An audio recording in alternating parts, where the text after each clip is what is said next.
Cameraman থেকে বৈশাখী টিভির প্রধান বার্তা সম্পাদকের দায়িত্ব পান অশোক চৌধুরী। চরম ইসলাম বিদ্বেষী অশোক দায়িত্ব নেয়ার পর বৈশাখীতে নামাজ নিষিদ্ধের পাশাপাশি নারী সহকর্মীদের যৌন হয়রানিও করেছেন।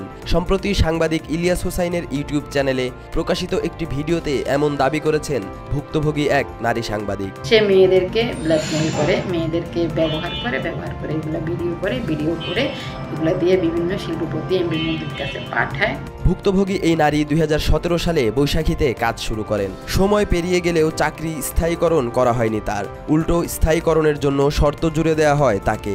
বৈশাখী টিভির প্রধান বার্তা সম্পাদক অশোক চৌধুরী ও senior news editor Saiful Islam তাকে লং ড্রাইভে যাওয়ার প্রস্তাব দেন। এমন কুরুচিপূর্ণ প্রস্তাবে রাজি না হওয়ায় চাকরিচ্যুত করা হয় এই নারী সাংবাদিককে। পরে বিভিন্নভাবে তার পরিবারকে হয়রানি করেন অশোক চৌধুরী। 1 মাস পরে সিএনই সাইফুল ইসলাম এবং head of news Ashok Chowdhury আমাকে প্রস্তাব দেয়। তাদের প্রস্তাবটা ছিল এমন যে আমি লং ড্রাইভে যেতে হবে, আমি লং ড্রাইভে যাব, তাদেরকে খুশি করব, তারপরে আমাকে পার্মানেন্ট করবে, আমাকে আমার বিভিন্ন সুযোগ সুবিধা দেবে, আমার প্রমোশন হবে ইত্যাদি ইত্যাদি। আমাকে যত হয়রানি করার, আমার পরিবারকে যত অপমান করছে, সে পুলিশকে টাকা খাওয়াইয়া সন্ত্রাস দিয়ে আমার ছোট বোনকে উঠে আনার চেষ্টা করছে। প্রথম আলোকে দিয়ে আমার বিরুদ্ধে নিউজ করতে চাইছে। অশোক চৌধুরীর কুনজর থেকে রেহাই পায়নি বৈশাখী টিভির অনেক নারী সাংবাদিক। অনুমতি ছাড়াই বিভিন্ন সময়ে তাদের মুখে ও শরীরের বিভিন্ন সংবেদনশীল জায়গায় স্পর্শ করতেন অশোক। সে প্রকাশ্যে মেয়েদের গালে হাত দেয়, স্পর্শকাতর জায়গায় হাত দেয়।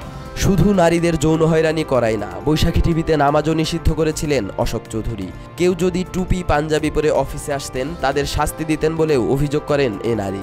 অশোক চৌধুরী হচ্ছে মুসলিম বিদ্বেষী। অফিসে কেউ নামাজ পড়তে পারে না। কেউ যদি নামাজ পড়ে, সে এই নামাজ পড়ার কারণে তাকে 14 ঘন্টা 16 ঘন্টাও ডিউটি করতে হয়েছে।